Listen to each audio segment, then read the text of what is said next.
ಇದೆ. ರಾಘವ್ ಛಡ್ಡಾ ನೇತೃತ್ವದಲ್ಲಿ ಒಟ್ಟು 7 ಜನ ರಾಜ್ಯಸಭಾ ಸದಸ್ಯರು ಆಮ್ ಆದ್ಮಿ ಪಕ್ಷ ಬಿಟ್ಟು BJPಗೆ ಬಂದಿದ್ದಾರೆ. ಇವರ ಪೈಕಿ ಬಹುತೇಕರು ಪಂಜಾಬ್ನಿಂದ ಆಯ್ಕೆಯಾಗಿದ್ದರು. ರಾಘವ್ ಛಡ್ಡಾ ವಿರುದ್ಧ ಒಂದು ಸೋಷಿಯಲ್ ಮೀಡಿಯಾ ಕ್ಯಾಂಪೇನ್ ನಡೀತಾ ಇದೆ. ರಾಘವ್ ಛಡ್ಡಾರನ್ನು ಇನ್ಸ್ಟಾಗ್ರಾಮ್ನಲ್ಲಿ ಅನ್ಫಾಲೋ ಮಾಡುವ ಕ್ಯಾಂಪೇನ್ ನೋಡ್ತಾ ಇದ್ದೀರಿ. ರಾಘವ್ ಛಡ್ಡಾ ಮೋಸ ಮಾಡಿದ್ರು ಅಂತ. ಇನ್ಸ್ಟಾಗ್ರಾಮ್ ಬೇಸಿಕಲಿ ಯುವ ಸಮುದಾಯ ಜಾಸ್ತಿ ಯೂಸ್ ಮಾಡೋದು. ಅಂದರೆ ಯುವ ಸಮುದಾಯ ಅವರ ವಿರುದ್ಧ ಇದೆ ಅನ್ನುವ ಥರದ ಕ್ಯಾಂಪೇನ್ ಇದು.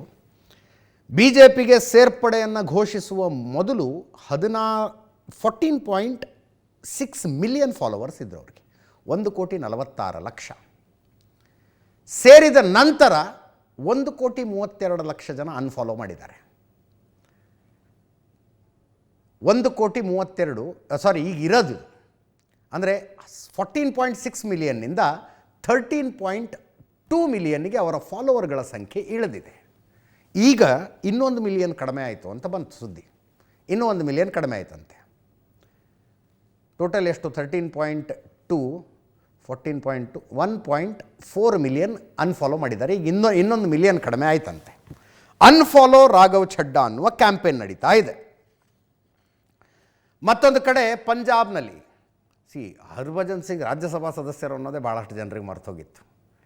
ಇದು ಕ್ರಿಕೆಟರ್ ಹರ್ಭಜನ್ ಸಿಂಗ್.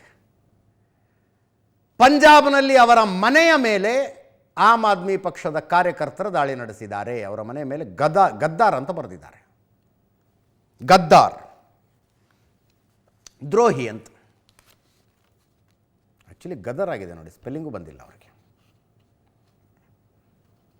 ಗದರ್ ಅಂದರೆ ಕ್ರಾಂತಿ ಅಂತ ಬರೆಯಕ್ಕೆ ಬಂದರು, ದ್ರೋಹಿ ಅಂತ ಬರೆಯಕ್ಕೆ ಬಂದರು. ಮಾಜಿ ಕ್ರಿಕೆಟರ್ ಹರ್ಭಜನ್ ಸಿಂಗ್ ಪಂಜಾಬಿನಲ್ಲಿ ಏನೋ ಬರೆದಿದ್ದಾರೆ, ಅದು ದೇಶದ್ರೋಹಿ ಅಂತ ಅರ್ಥ ಅಂತೆ. ಅವರ ಮನೆಯ ಮೇಲೆ ಆಮ್ ಆದ್ಮಿ ಪಕ್ಷದ ಕಾರ್ಯಕರ್ತರ ದಾಳಿ. ಇನ್ನೊಂದು ಕಡೆ ಸ್ವಾತಿ ಮಲಿವಾಲ್ 7 ಜನರ ಟೀಮ್ನಲ್ಲಿದ್ದಾರೆ.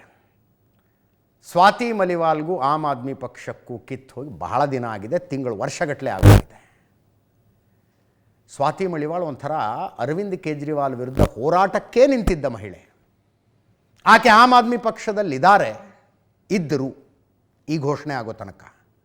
ಆಮ್ ಆದ್ಮಿ ಪಕ್ಷದಲ್ಲಿದ್ದುಕೊಂಡೇ ಅರವಿಂದ್ ಕೇಜ್ರಿವಾಲ್ ವಿರುದ್ಧ ಮತ್ತು ಪಕ್ಷದ ವಿರುದ್ಧ ಹೋರಾಡ್ತಾ ಇದ್ದಂಥವರು ಸ್ವಾತಿ ಮಲಿವಾಲ್.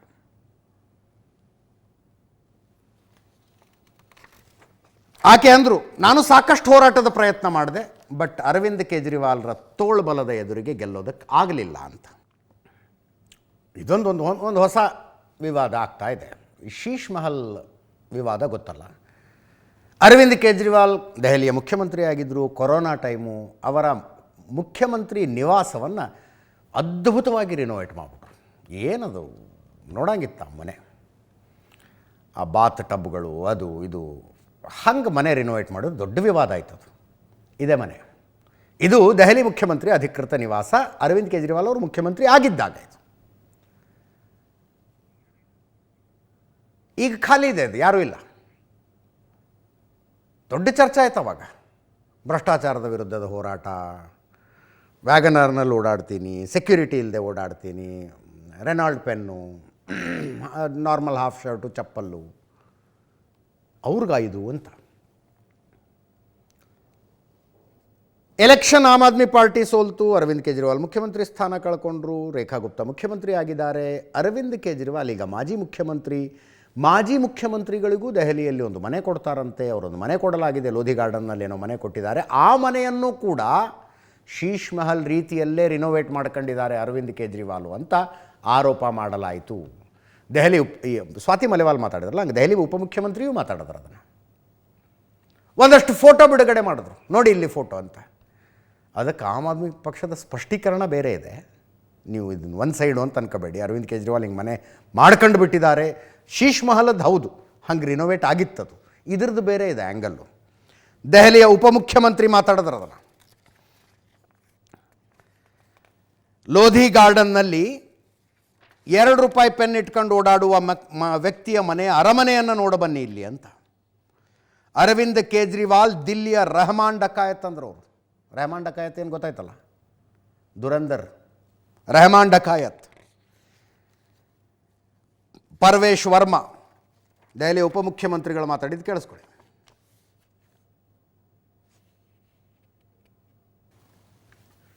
ಆಮ್ ಆದ್ಮಿ ಪಾರ್ಟಿಯವರು ಏನಂತಾರೆ, ಒಂದಷ್ಟು ಫೋಟೋಸ್ ರಿಲೀಸ್ ಮಾಡಿದ್ರಿ ಇವರು. ಈ ಫೋಟೋಗಳಿಗೆ ಆತಿಶಿ ಮರ್ಲೇನ ಅವ್ರು ಹೇಳಿದ್ರು, ಕೊನೆ ಪಕ್ಷ AI ಜನರೇಟೆಡ್ ಫೋಟೋನಾದರೂ ಹಾಕಿದ್ದರೆ ಹಿಂಗೆ ರೆಡ್ ಹ್ಯಾಂಡ್ ಆಗಿ ಸಿಕ್ಕಾಕತ್ತಾ ಇರಲಿಲ್ಲ. ನೀವು ಪಿಂಟ್ರೆಸ್ಟ್ ವೆಬ್ಸೈಟ್ನಿಂದ ಡೌನ್ಲೋಡ್ ಮಾಡಿದ ಫೋಟೋಗಳನ್ನು ತೋರಿಸ್ತಾ ಇದ್ದೀರಿ ಅಂತ. ಬಿಜೆಪಿ ನಾಯಕರು ಕೇಜ್ರಿವಾಲ್ ಅವರ ಹೊಸ ಮನೆಯ ಫೋಟೋ ತೋರಿಸಿದ್ರು. ತಮಾಷೆ ಎಂದರೆ ಆ ಫೋಟೋಗಳು ಕೇಜ್ರಿವಾಲ್ ಅವರ ಮನೆಯದ್ದಲ್ಲ, ಬದಲಿಗೆ ಪಿಂಟ್ರೆಸ್ಟ್ನಿಂದ ಡೌನ್ಲೋಡ್ ಮಾಡಿದ ಫೋಟೋಗಳು. ಕೇಜ್ರಿವಾಲ್ ವಿರುದ್ಧ ಏನೂ ಸಿಗದಿದ್ದಾಗ ಕದ್ದ ಫೋಟೋ ಬಳಸಿ ಆರೋಪ ಮಾಡ್ತಾ ಇದ್ದಾರೆ. ನೀವು AI ಬಳಸಿದರೆ ನಿಮ್ಮ ಕಳ್ಳತನ ಅಷ್ಟು ಸುಲಭವಾಗಿ ಪತ್ತೆಯಾಗುತ್ತಿರಲಿಲ್ಲ ಅಂತ ಆತಿಶಿ ಮರ್ಲೇನಾ, ದೆಹಲಿಯ ಮಾಜಿ CM ಇವರು. ಸಂಜಯ್ ಸಿಂಗ್ ಹೇಳಿದ್ರು,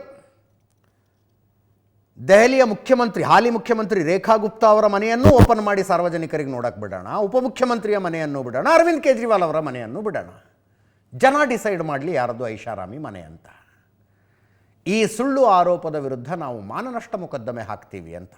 ಎಲ್ಲ ಫೋಟೋನು ನಕಲಿ ಫೋಟೋ ತೋರಿಸಿದ್ದೀರಿ ನೀವು, ನಾವು ಮಾನನಷ್ಟ ಮೊಕದ್ದಮೆ ಹಾಕ್ತೀವಿ ಅಂತ ಸಂಜಯ್ ಸಿಂಗ್ ಹೇಳಿದ್ರು. ಕೇಳಿಸ್ಕೊಳ್ಳಿ.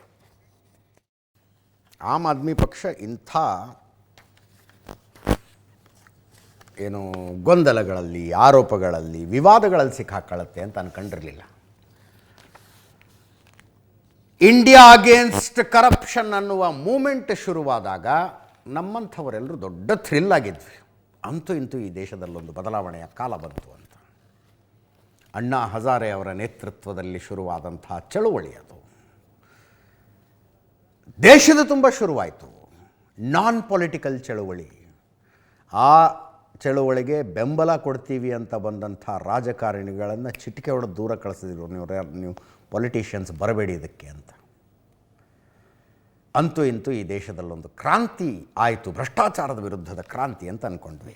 ಆನಂತರದ ಬೆಳವಣಿಗೆಗಳು ಗೊತ್ತು ನಿಮಗೆ. ಅಣ್ಣಾ ಹಜಾರೆನೇ ಅಯ್ಯೋ ಈ ಮನುಷ್ಯ ಹಿಂಗೆ ಅಂದ್ಕೊಂಡಿರಲಿಲ್ಲ ನಾನು ಅನ್ನೋ ಪರಿಸ್ಥಿತಿ ಬಂತು. ಅಣ್ಣಾ ಹಜಾರೆ ಮಾತಾಡೋದಿಲ್ಲ, ಈಗ ಅಪರೂಪಕ್ಕೆ ಮಾತಾಡಿದ್ದಾರೆ ನೋಡಿ. 7 ಜನ ಸಂಸದರು ಆಮ್ ಆದ್ಮಿ ಪಕ್ಷ ಬಿಟ್ಟು BJPಗೆ ಹೋಗ್ತಾ ಇದ್ದಾರಂತೆ, ನೀವೇನು ಹೇಳ್ತೀರಿ ಅಂದಿದ್ದಕ್ಕೆ ಅವರು ಸರಿ ಇದ್ದರೆ ಯಾಕೆ ಬಿಟ್ಟು ಹೋಗ್ತಿದ್ರು ಅಂದರು. ಅರವಿಂದ್ ಕೇಜ್ರಿವಾಲ್ ಸರಿ ಇದ್ದರೆ ಇವ್ರು ಯಾಕೆ ಬಿಟ್ಟು ಹೋಗ್ತಿದ್ರು ಅಂತ Anna Hazare after long time. ನೋಡಿ ಒಂದು ಸಲ.